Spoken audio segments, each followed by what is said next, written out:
Please join me in welcoming National Security Editor at the Washington Times, Guy Taylor, and a panel of leading experts to discuss the technologies that will drive the Golden Dome Initiative.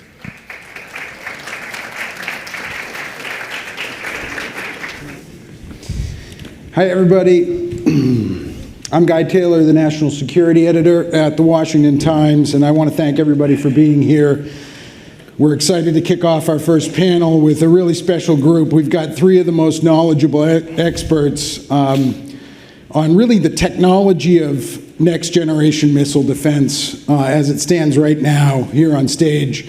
Retired Air Force Lieutenant General Chris Bogdan is Executive Vice President at Booz Allen, where he really is an architect of the air and space warfighting capabilities the firm is involved in. He also has wide-ranging and expanding experience in the artificial intelligence and machine learning realm. Next, we're lucky to have with us Ed Zoiss. Mr. Zoiss is President of Space and Airborne Systems at L3Harris Technologies. He is directly involved in the design and advent of satellite technologies right now that are really at the cutting edge of the whole Golden Dome discussion. And finally, Dr. Mark Lewis, the CEO of Purdue University's Applied Research Institute, is with us. Dr. Lewis is probably the country's preeminent expert on hypersonics. He's had a storied career. He's the former chief scientist of the Air Force. He's also a former director of the Science and Technology Policy Institute at IDA, the Institute for Defense Analysis.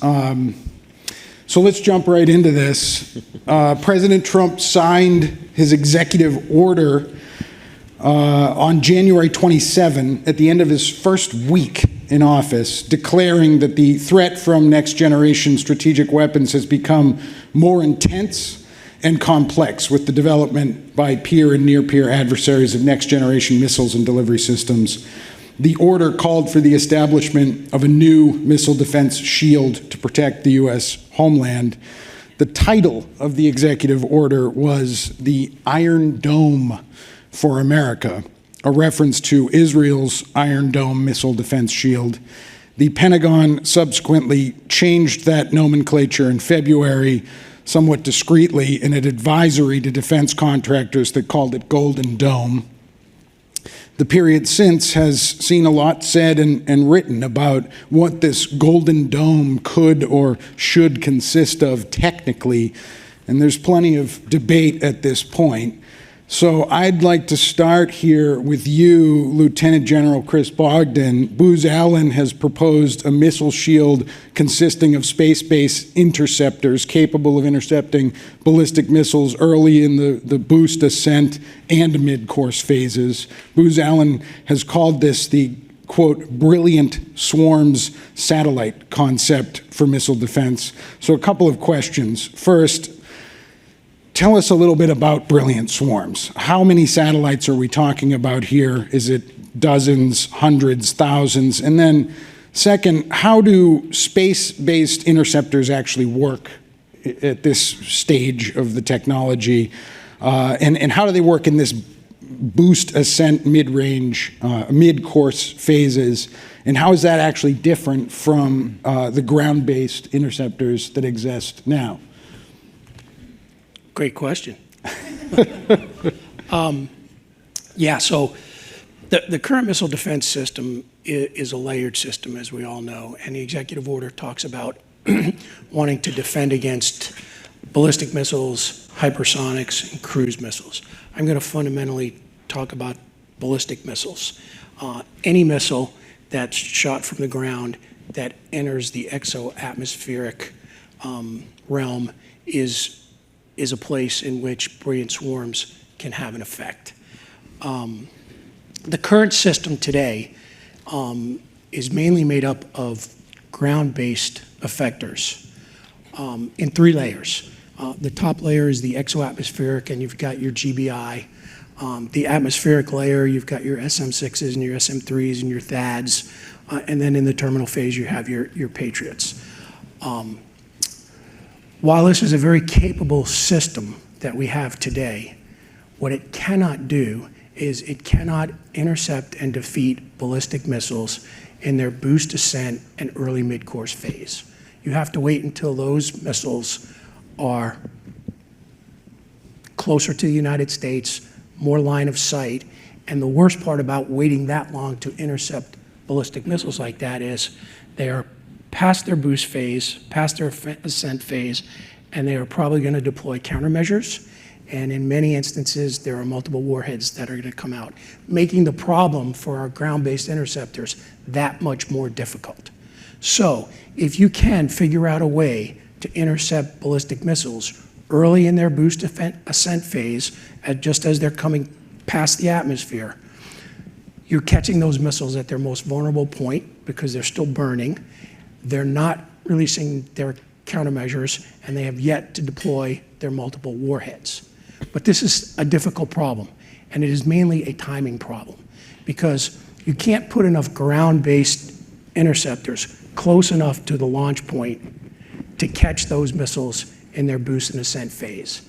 That's why a space-based constellation of small satellites that covers most of the, or all of the Earth, or specifically, depending on the orbitology, can cover a particular region, has the ability to intercept those missiles much, much earlier.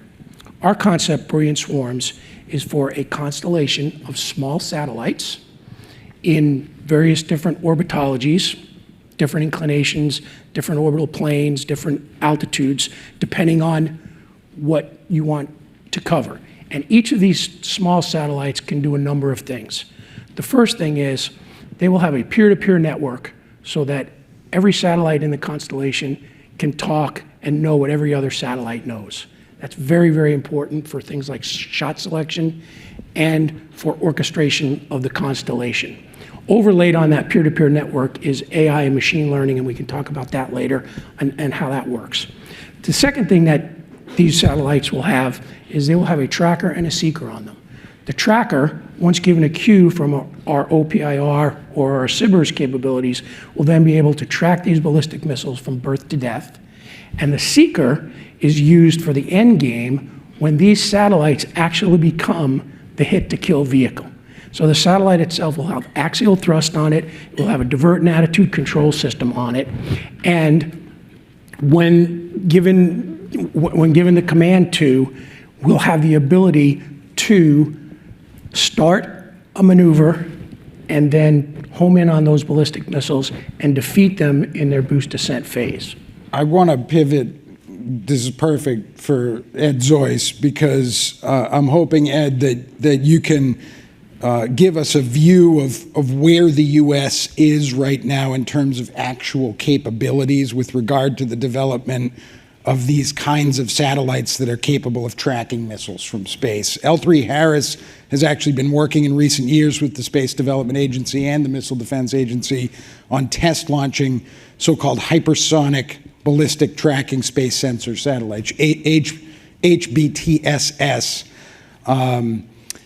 If you read down in President Trump's executive order, it actually makes a specific reference to HBTSS, and it calls for, quote, the acceleration of the deployment, end quote, of an HBTSS satellite layer as part of Golden Dome. So it's all out there. As a journalist, you find these things in the public sphere. So my question is, how does HBTSS work? What's its relevance here, and why is it needed specifically? And where are we with regard to its current development? Do you see this as something that intersects with what Lieutenant General Bogdan has just said? Is what L3Harris is working on a component of that, or is it a competing technology? It's absolutely a component of it, and you're right, Guy. The one line item in the executive order did say accelerate. In fact, there were 8 pieces of the executive order. The remainder of the executive order said design and develop, which will include technologies yet to be proven. I will say that the Missile Defense Agency back in 2020 had the foresight to know that we needed a new fire control architecture based on these threats. In 2020, L3Harris was awarded the HBTSS program, and essentially that moved fire control from our ground and sea-based radar systems, because as members of Congress, you just heard talk about earlier today, if you can't see it, you can't shoot it down. And so what's challenging with these new threats is they become unseeable by our ground and sea-based radar systems because they have the ability to maneuver around them. So the only way to see them now is to move that fire control calculus up into space. So in 2020, we were awarded the contract to really move that fire control element up into the space layer so that we could see it at all times, no matter how it maneuvered. And then in February, actually it was Valentine's Day last year, February 14th last year, we launched those satellites, and they've been performing incredibly well. And I think that as we've listened to testimony by General Collins before Congress, and the performance of those systems has been at least at the specification and in many ways better performance than what we had anticipated. So we are tracking targets from space, and the fire control targets and coordinates that we would provide would go to a system just like General Bogdan talked about, the brilliant swarm technology or any other system. You know, imagine someday where we have these connected kill webs and the messages from an HBTSS system could either send fire control coordinates to a brilliant storm, it could send a fire control coordinate to a missile that's on an F-35 or on an F-15, and we would have an interconnected web where the fire control coordinates are going to whatever is the most effective kill vehicle for the incoming system. I want to get to Dr. Lewis, but I haven't heard either of you give a number of how many of these satellites would be necessary for this Golden Dome goal. Right. So look, we've done the math for, the orbital regime of HBTSS. We think to cover the U.S., it's, somewhere between 40 and 50 satellites. Global coverage would be around 100. So it is absolutely in the realm of something that we could accelerate and move out on very quickly. Dr. Lewis, I'd like to hear what your thoughts are on what you've heard so far, but I also want to try to, just for a second, if we can slow down and talk about hypersonics. First, we never slow down when we talk about hypersonics, just for the record. Wrong direction. It was a really soft pitch. Yeah. Can you help us drill into to sort of how the development of hypersonic missiles by China and Russia specifically has really changed the whole conversation about missile defense from where it was a generation ago? I was under the impression that conventional intercontinental ballistic missiles, ICBMs, actually are hypersonic. Yep. And that the U.S. already has capabilities and ground-based systems in place for defending against them.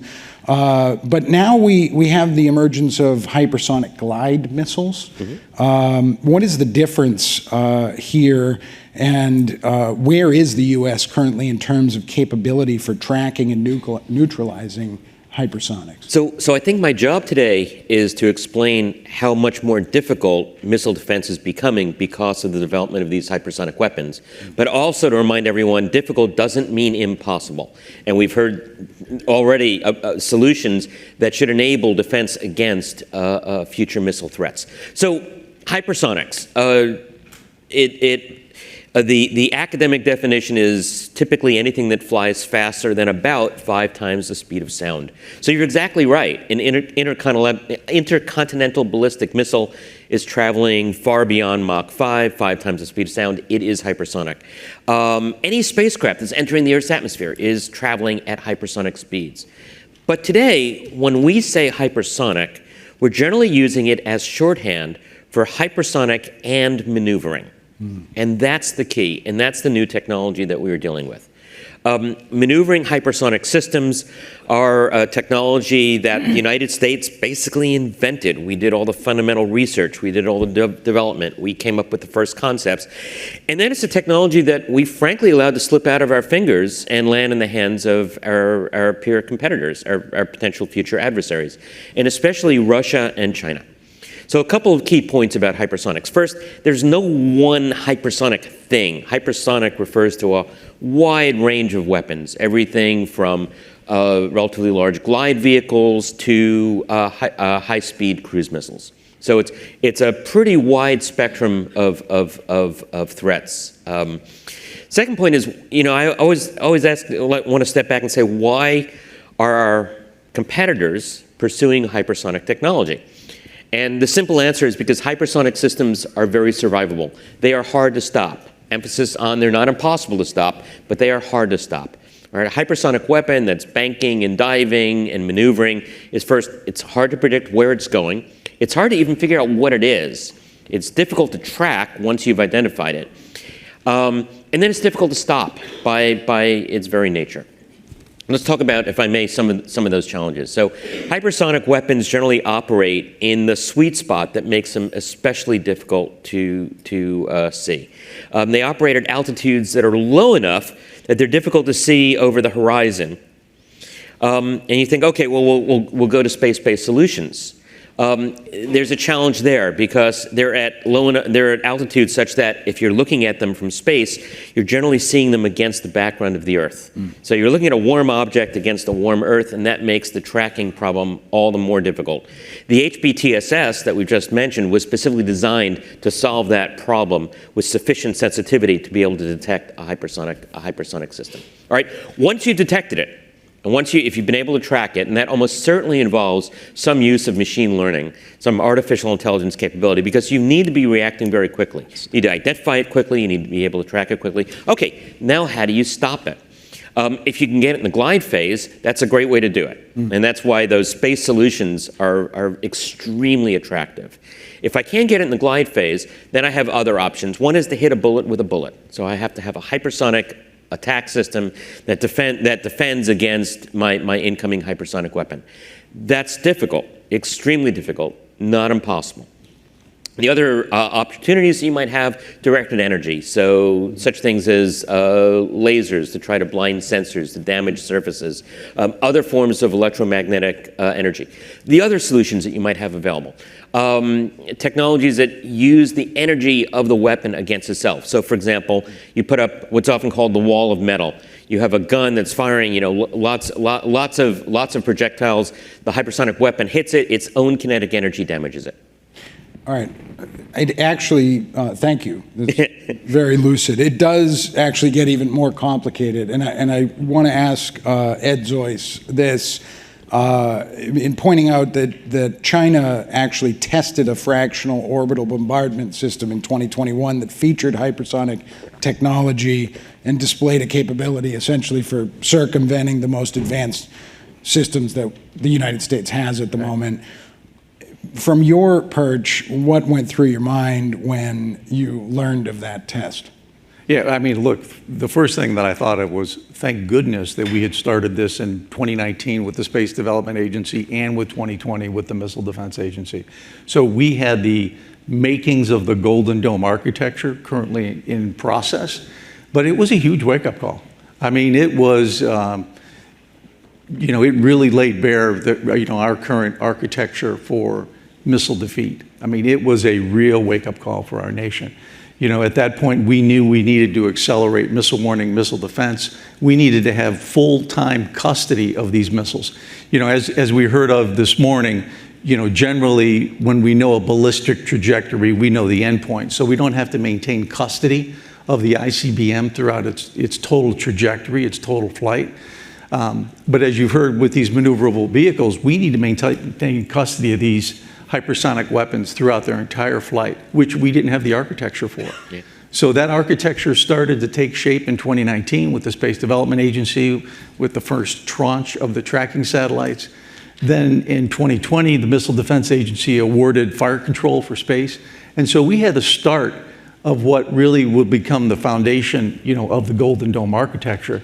And now it's really about acceleration. It's about accelerating these space-based sensors to make sure that we have the ability to track these very dim objects against, as you said, the very cluttered background of the Earth as it is spinning. It is a very difficult problem, not unsolvable. In fact, we're doing a very good job of solving it today. So we need to accelerate these things very, very quickly. It is frightening to think that at any time, China could launch several of these hypersonic weapons and keep them in orbit. I mean, could you imagine having these weapons in orbit not knowing when they'd be commanded to drop out of orbit. I mean, I think we've heard of the rods from God's, analogy. It is a scary, scary thing. And so that's why we need an architecture that can track these on orbit or deorbiting vehicles continuously. I got another one, Lieutenant General Bogdan, for you. The concept here of space-based missile defense, it dates back to the 1980s. We heard the great Bill Gertz earlier talk about President Reagan's SDI, and the SDI ultimately failed back then. I think it's interesting that brilliant swarms in name sounds an awful lot like brilliant pebbles. What are the technological advancements now that make you so confident that it's not going to fail this time around? Yeah. SDI and brilliant pebbles fundamentally failed for two primary reasons. The first one was affordability. Back then, the notion of launching hundreds or thousands of satellites, that cost was astronomical, no pun intended. Today, not so much. You see SpaceX put 7,000 Starlink satellites on orbit. So the cost of launching large constellations of small satellites has dropped so much that that part of the affordability equation is not a problem anymore. The second thing that Brilliant Pebbles and SDI failed was because of the technologies. And in the last 40 years, and primarily in the last 10 years, the space industrial base, both on the defense side and the commercial side, has made tremendous advances in certain things that make a concept like brilliant swarms not only feasible, but quite doable. First and foremost, you've got things like digital engineering and digital twins. So you can design and iterate on the design of a satellite bus and a satellite much, much quicker. You have advanced manufacturing capabilities and advanced materials, with many companies out there being able to produce hundreds of satellites in a production run. You didn't have that back then. The other thing is miniaturization. You have sensors and trackers now that are much, much smaller, much, much more capable, that can fit on a small satellite. The other thing you have now is you have computing power that's being advanced on satellites. Booz Allen itself is putting GPUs on satellites right now so we can run AI algorithms. We're doing it right now on orbit so we can do computations and we can do fire control kinds of things on orbit without having to send that data all the way down and then back up with a tremendous latency. So those kinds of advancements make a concept of putting 500 or 1,000 small satellites on orbit affordably and feasibly to do what we believe it can do. Do you agree with this, Ed and Dr. Lewis? How confident are you that this can be done at a cost that's not going to spiral and turn into the golden money pot that takes decades and not a short amount of years? Can this be done quickly? So first, I'm going to agree. I'm going to agree with everything that Colonel Bogdan just said, and I'm going to add one other element that I think has been important. And it's not a technology element; it's a cultural element. So for actually decades, we've been fighting to change the mindset about how we operate in space, moving away from very, very large, capable, but incredibly expensive assets to many, many smaller, proliferated assets. And that was a difficult struggle that I think we finally made it through due to the work of Space Development Agency, Missile Defense Agency, and also the commercial sector. I mean, we have seen examples now of space systems where we can put many small satellites into orbit. It gives you so many advantages. It changes the whole mindset about how you operate in space. And because we've already demonstrated it and shown that we're capable of doing this, I absolutely believe that's the right path to follow. Let's talk about one of the more futuristic aspects of the Golden Dome discussion, space-based missile defense. I was at the IDEX missile conference a couple of months ago in the United Arab Emirates. I had an amazing chance to interview the lead of a company that's created an autonomous drone. It's called the VBAT. It essentially flies like a self-driving car, and it has hive mind AI software in it. Where are we here in this discussion when it comes to artificial intelligence? When we're talking about an interconnected network of missile detecting satellites, how likely is it or important is it that these satellites be integrated with new machine learning and AI? And are we, what are the operational implications of that? Are we talking about a goal of ultimately creating a network of autonomous satellites that operate almost like self-driving cars? I'll talk about two areas. One I've just mentioned, and then I'm going to let Ed talk about it because he probably knows better. But AI can be used at the front end of this problem for target discrimination and for predicting what's going to happen next based on learning and based on previous data. It can discover anomalies that you may not be able to see. I'm going to let you talk about the sensing part of that. The part of it that I want to talk about for a brilliant swarms type of concept is, imagine an Uber-like capability in space. Okay, very simple explanation. Uber, today, you have a bunch of drivers that are all connected to a peer-to-peer network, okay? And you have a passenger who on their cell phone hits the button and says, I want to be picked up.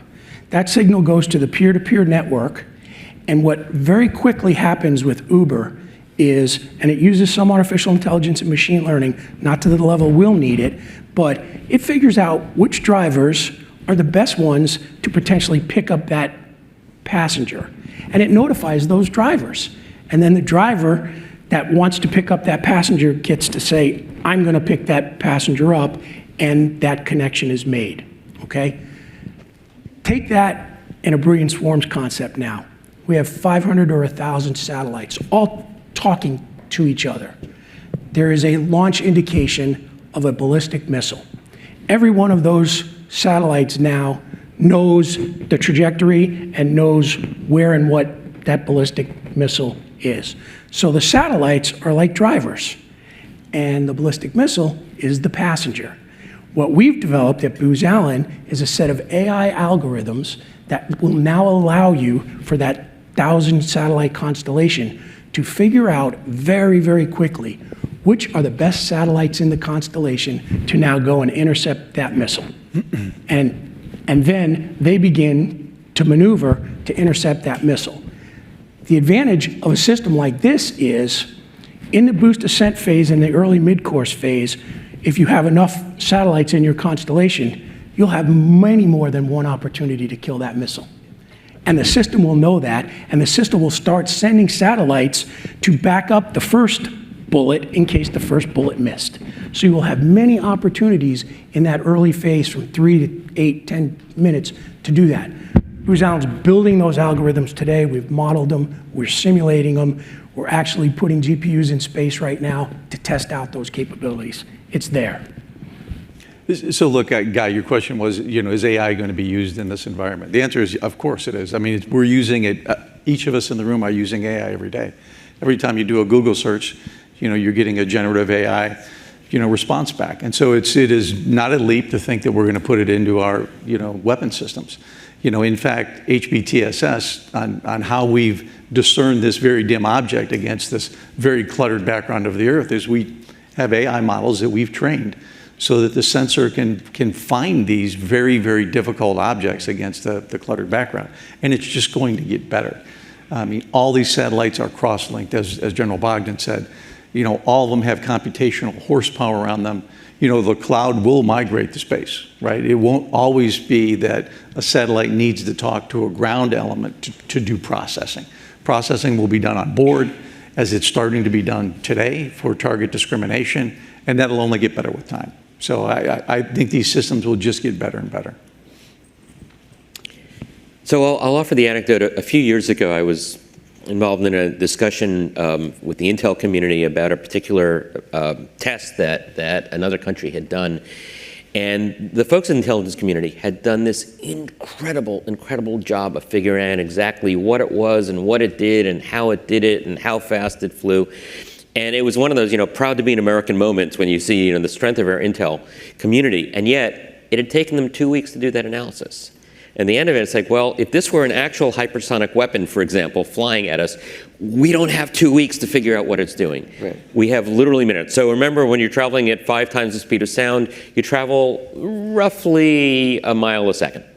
So you don't have 2 weeks to figure it out. And the only way that I know that you can do this mission is if you have some machine learning algorithm that figures out what it is, where it's going, how it's changing its trajectory.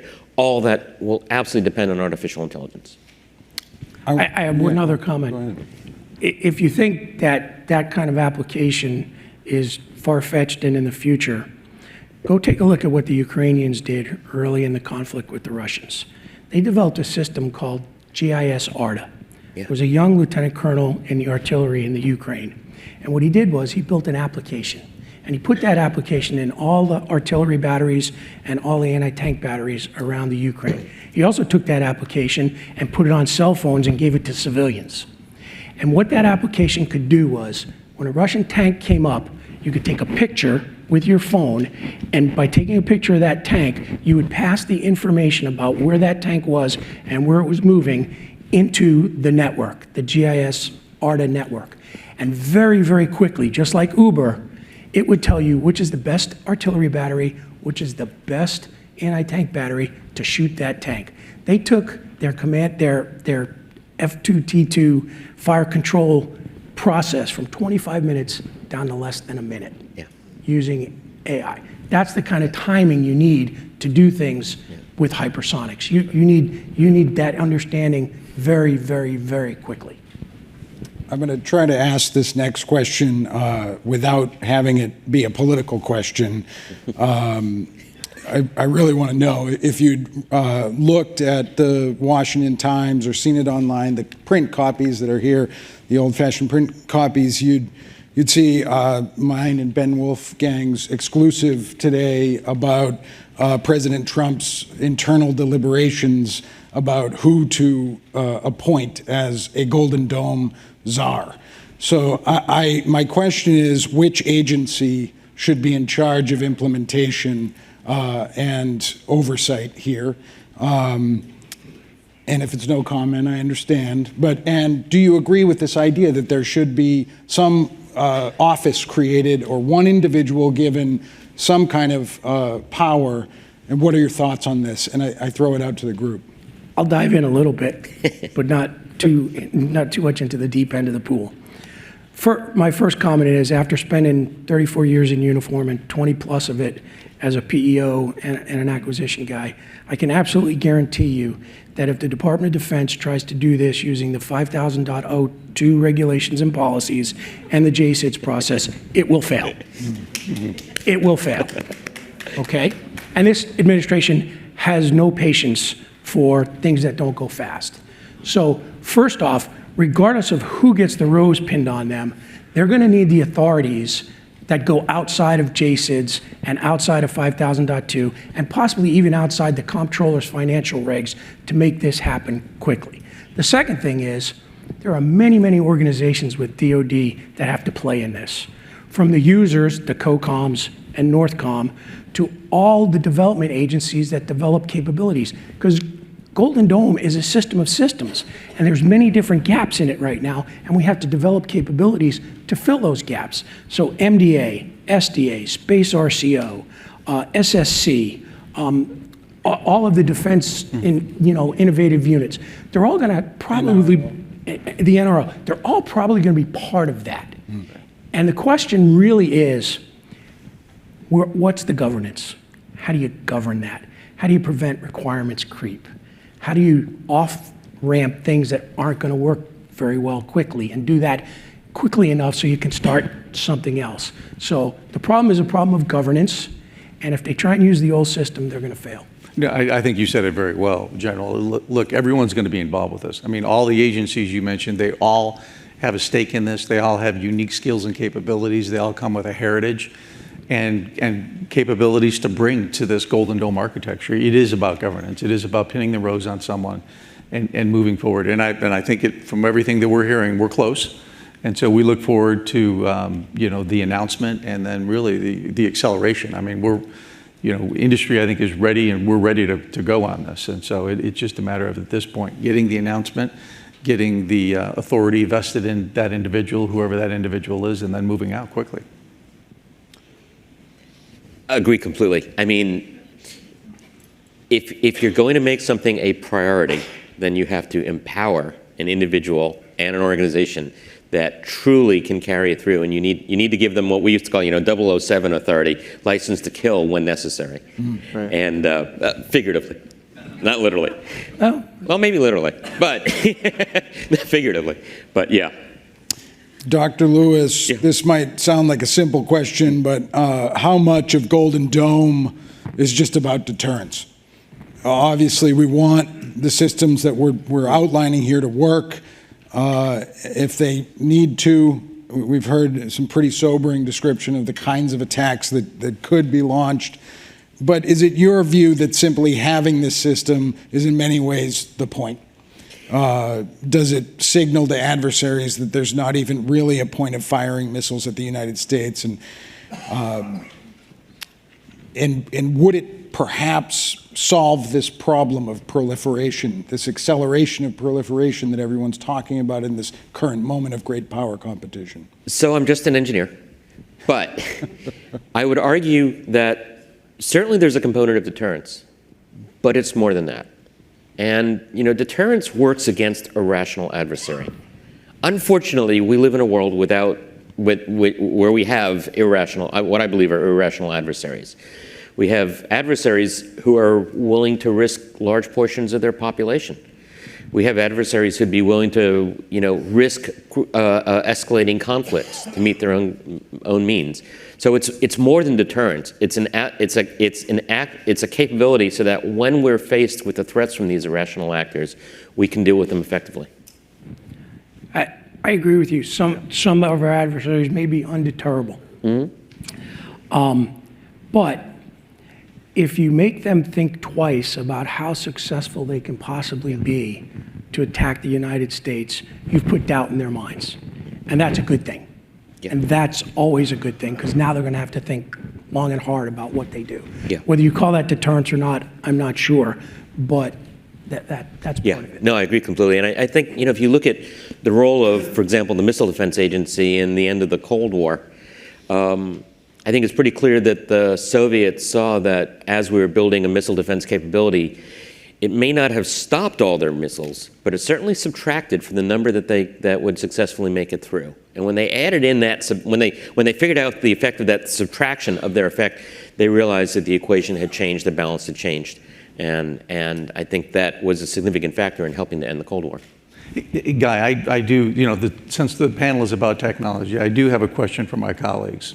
So, is that allowed? Okay. It's allowed. It's allowed. Okay. We have enough All right. time. I'm going to turn it back on you to answer it. And I know you're going to hit me with a question, but I do have a question. Look, we've talked a lot about, the space sensing layer and how important space sensing is. But at the end of the day, we need interceptors, because without an interceptor, it's not going to work. And, the thing that we haven't had as a nation is a space-based interceptor.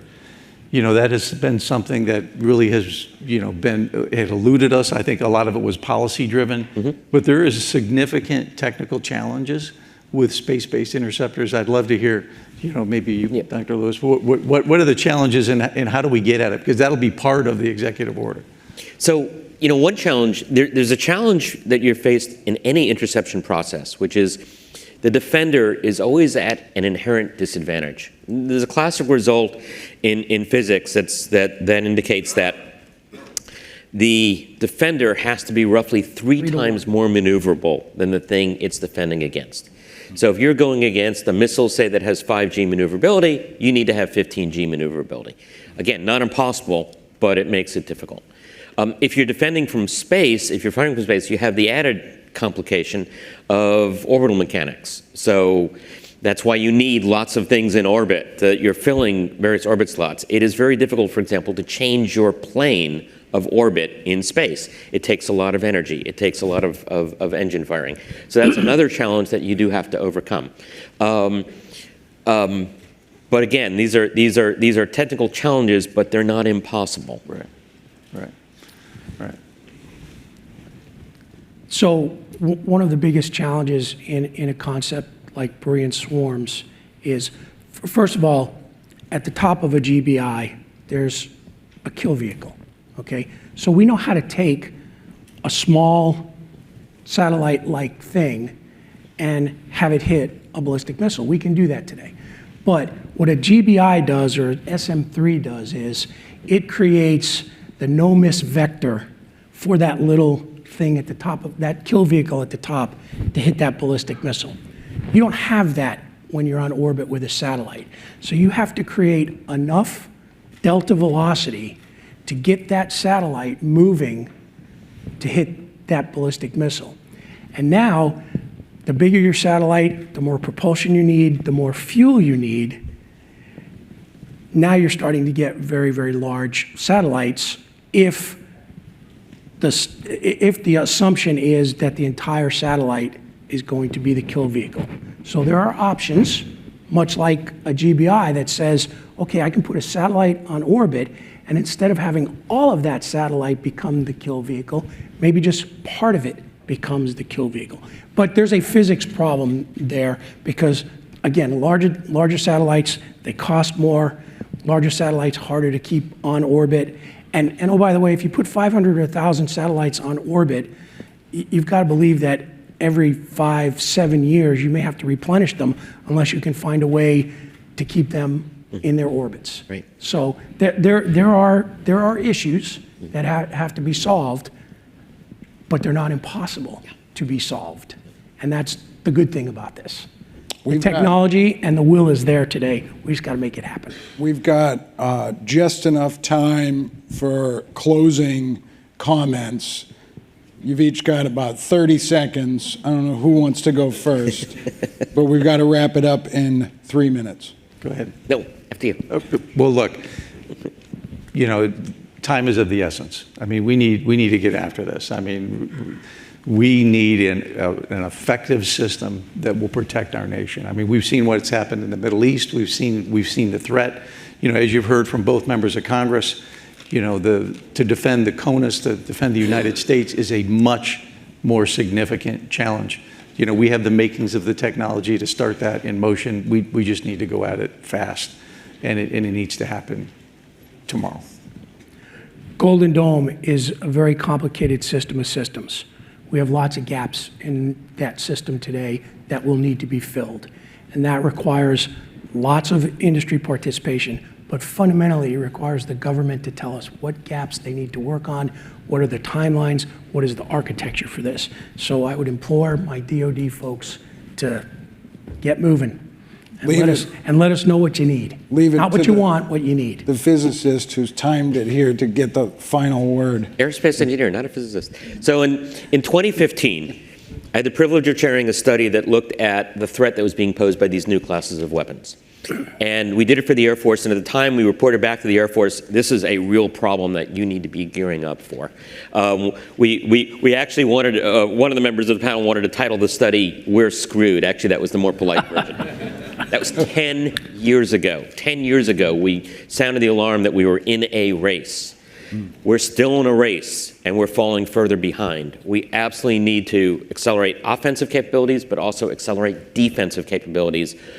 Because every time we war gamed various scenarios, and I was in the Pentagon, every time we war gamed it, when we were facing an adversary that had these advanced missile capabilities and we didn't have a defensive system or our own offensive systems, we lost every single time.